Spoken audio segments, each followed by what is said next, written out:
होनी चाहिए। लेकिन एक बहुत बड़ी बात जो मैं कहना चाहता हूँ, और एक बहुत बड़ा बात तो इनके कहल चाहो यो चाची साहब, दीदी साहब, माँ साहब कि सामने जो यहाँ फोटो लगल हो टाइगर जयराम महतो के, पता है ना सब गोटे ओकर घर तो ना देख ले होगा, सब गोटे घर तो ना गेल होगा, लेकिन वो आदमी के देख कि आज ओकरा एक बीमारी हो गया है, तेलंगाना से हैदराबाद से इलाज चल रहा है, लेकिन बोकारो में वेदांता में हम इनके साथी पर, आंदोलनकारों साथी पर जब लाठी चल रहा है और जब पुलिस की लाठियां चलने लगी तो हमारे भाई घर के बिस्तर पर आराम कर रहे थे, उनको हम लोगों ने रोका कि दादा आप मत जाइए, बोकारो में आपकी तबीयत ठीक नहीं है। उन्होंने कहा कि हमारे लोग लाठी खा रहे हैं, मुझे मौत मंजूर है लेकिन मौत मंजूर नहीं है, और वो बोकारो की धरती पर गए और ये सिर्फ वेदांता से लड़े। और ये उनकी लड़ाई की ताकत है कि वेदांता जैसा कंपनी जिसके मालिक अग्नि अनिल अग्रवाल लंदन में जाकर के ऐसो आराम करते हैं, उसके मालिक अग्रवाल का समूह वो घुटने टेक देता और कहता है बोलिए क्या कहना है। टाइगर जयराम महतो ने कहा कि जो मांग है वो पूरी करो, और उसके बाद 400 लोगों को रोजगार दिया उस वेदांता ने। ये जेबी केसेस की ताकत है, ये टाइगर जयराम महतो की ताकत है। और ऐसा एक उदाहरण नहीं है, चाहे वो निरसा में मजदूर का मृत्यु हुआ हो और वहां पर 8 दिनों तक एक मजदूर का शव को हम लोगों ने बर्फ और फ्रीज में रखा और कंपनी से कहा जब तक मुआवजा नहीं दोगे यहाँ से हिलेंगे नहीं, और अंत में कंपनी को मुआवजा देना पड़ा और उसके परिवार को वहां पर राहत देना पड़ा, तब वो आंदोलन समाप्त हुआ। इसके पहले भी एक बात मैं बता रहा हूँ, कोडरमा के बांझेडी में एक आंदोलन हुआ और वहां पर भी कंपनी से कहा गया कि जो मजदूरों की मांग है उसको पहले पूरी करो, उसके बाद ही ये आंदोलन समाप्त होगा। और चाहे धनबाद के इलाके में, चाहे बोकारो के इलाके में, चाहे हजारीबाग के इलाके में, चाहे चतरा के इलाके में, सभी इलाके में लगातार आंदोलन हो रहा है। और लोग पूछते हैं कि ये जेबी केसेस क्या करता है, ये जेबी केसेस के आंदोलन में इतनी ताकत कहां से आ गई है, ये कंपनी वाले लोग इतना डरते क्यों हैं। मैं ये कहना चाहता हूं कि किसी भी लड़ाई को हौसले की बुनियाद पर लड़ा जाता है, जज्बे की बुनियाद पर लड़ा जाता है, कलेजा से लड़ा जाता है, पैसे से नहीं लड़ा जाता। और जेबी केसेस के हर लड़ाके में कलेजा है और इसलिए ये लड़ाई लड़ी जा रही है।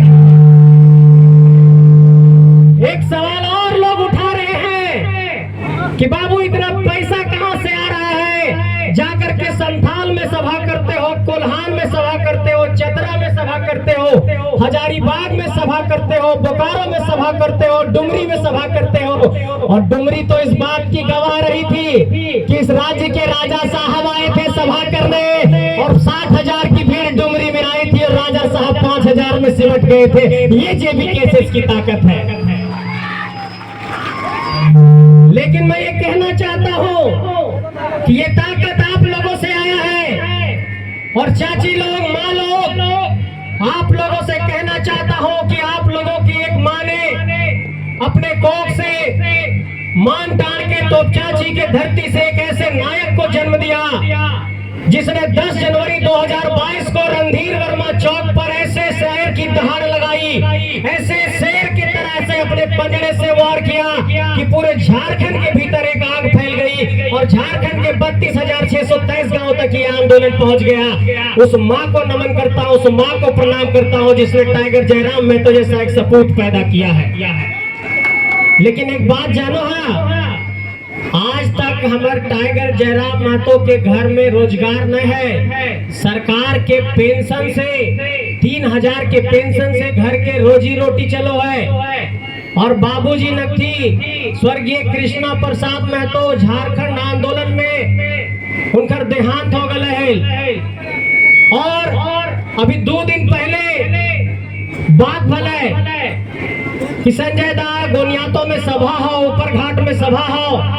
जाए के तो बड़ी मन हो, लेकिन डॉक्टर कैदल कहा कि 45 दिन नहीं जाना हो पब्लिक के बीच में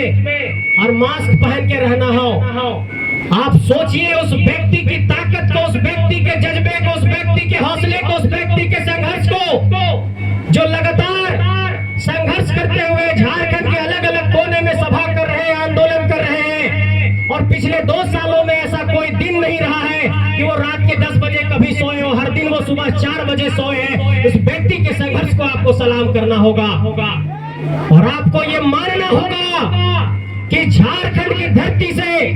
एक हीरा निकला है। और जिस तरीके से झारखंड में कहते हैं कि धनबाद में कोयले है, डायमंड है, ब्लैक डायमंड है, काला हीरा है, ठीक उसी तरीके से टाइगर जयराम में तो हमारे एक झारखंडी हीरा है। और अगर इस हीरे को आज हम लोग नहीं संवारे, आज नहीं सजाए, आज उनको नहीं बचाए, आज उनका संरक्षण नहीं किए, तो ये झारखंड की धरती फिर से इस तरीके से कोई आंदोलन नहीं खड़ा कर पाएगी। और आज की तारीख में झारखंड के भीतर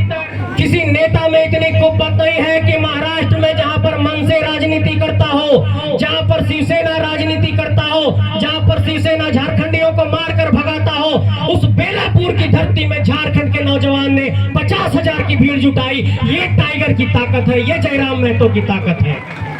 मैं पूछना चाहता हूं कि झारखंड के आंदोलन के दौरान से लेकर के झारखंड अलग होने के बाद से क्या झारखंड के नेताओं में, किसी भी नेता में इतनी ताकत रही कि झारखंड के सीमा को लांग करके, क्या बगल में कहीं बंगाल में, क्या बगल में कहीं उड़ीसा में, क्या बगल में कहीं बिहार में, गया में कहीं एक छोटी सी भी सभा कर पाए? लेकिन सोचिए, अरब सागर से जुटा हुआ वो धरती, महाराष्ट्र की वो धरती, मुंबई की वो धरती, बेलापुर की धरती में आपके सपूत को सुनने के लिए अगर 50,000 की भीड़ उमड़ती है, तो आपको तो लाखों के भीड़ में इनको समर्थन देना होगा और ये संकल्प लेना होगा। मेरे साथियों,